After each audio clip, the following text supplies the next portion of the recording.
Chatting with Junction City's Raye Wilson here behind the Kansas Shrine Bowl here at the West Squad practice. And Raye, a heck of an opportunity for you, get an opportunity to play with a bunch of guys and get to play with your coach for one final time. Yeah. But what's it like to get this opportunity and play for something much more than yourself and much more for your coach and everything? I mean, out of everything, it's a once-in-a-lifetime opportunity. I mean, not like they said, it's thousands of kids in the western part of Kansas, and only 35 get chosen. It's a big opportunity, and it's once in a lifetime. So.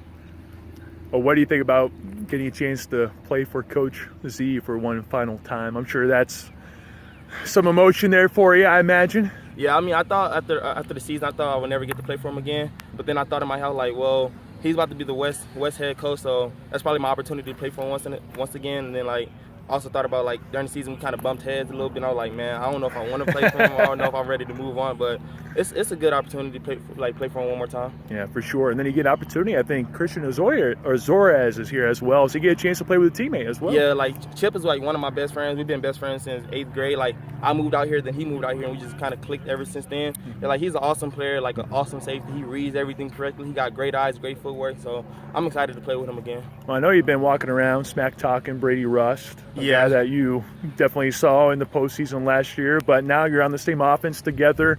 Definitely a lethal combo, but it's not just you two. There's a bunch of other weapons on the squad as well. What's it like playing with guys like that? Well, before we played Derby, I never heard of Brady Rust. Like, he wasn't all the media type guy like I was, but like once the game was over, I knew exactly who Brady Rust was. So, like, I knew he was a good kid and everything. And then, like, when the West released their roster, I seen Brady name. I was like, oh yes, I get to play with Brady. I'm like, all right, so we're gonna be good then. Well, you get a chance to play with Trey Teeter as well from Holcomb, state champion, and we'll talk to him here shortly. Too many state champions on the team. Too many. And here you are, just thinking, oh man, sub-state sectionals runner-up. I mean, we lost to Brady and them, but they're good. They're good kids. I mean, Trey, he's awesome. He's like kind of like, he likes me. He calls my name every time he sees me and stuff like that. But I mean, everybody's great kids out here. Well, the one thing I noticed, and I was standing on the sideline, and I'm not sure, you probably didn't recognize me or anything, but you're standing there, and as soon as a player came off the field, you're going up to him saying, hey, that's a good job blocking, you know, let's keep the energy going. And he went around, he did the same thing to every single person. And then after practice, you and Brady are kind of leading a meeting with the offense.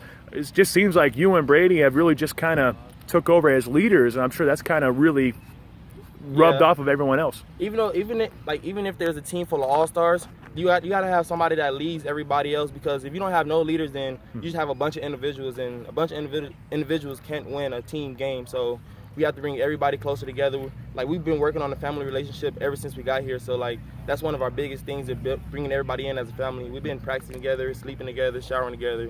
I don't know how much personal you could get. Well, that's football right there. That's football. Everything else been good, though. Well, tell me about this visor right here, man. Your visor is just, I do not want to see you on the football field with that visor on. I don't know what it is, but a visor like that just scares me. Well, I mean, at first Brady was gonna wear it, but I have a clear Nike visor, and Brady said, well, I'd rather wear the clear one. You can wear that one. I was like, all right, I'm not gonna argue with you. Like, hey, I put it on, and like everybody's like, man, that's a nice visor. And, like, it just fits me well. Like, I can see everything. Everybody sees me. I'm like, man, it's nice. Yeah, it looks good. It looks good. Well, Brady mentioned what he does in his downtime, and that is ping pong of all things. What do you do in your downtime here for the Kansas Shrine Bowl? Me personally, I played ping pong one time since I've been here, and I'm not good at it. But I am 8-0 in pool. Ever since I got here, nobody has ever beat me in pool. Even Coach Z don't want to see me in pool yet. He keeps stalling. But I mean, everybody else, I'm good, man. I'm good at pool. Even if we lose the Shrine Bowl, I bet nobody on the East could beat me in pool. I'm that good in pool. That is a bold statement. Something tells me after the game we're gonna have to go to like a dorm and grab ourselves some pool cues and really get you going, man. That would be fun stuff. I mean, it's only one person here that gave me competition. That's Christian Azores. I mean, Austin Fletcher, he's been saying it's luck, but I beat him 6 times in a row. I don't know how lucky I could be. Yeah, that's not luck. If you're going six times in a row, that's not luck whatsoever. Well, who do you room with here at the Kansas Shrine Bowl? I room with Eli. He's from Halstead.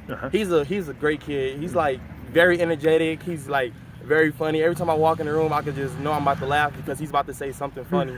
So he's a great kid. I mean, he got another teammate of his here in the coach here too. So like Halstead, they're all great people. Yeah. Well, what's next for you?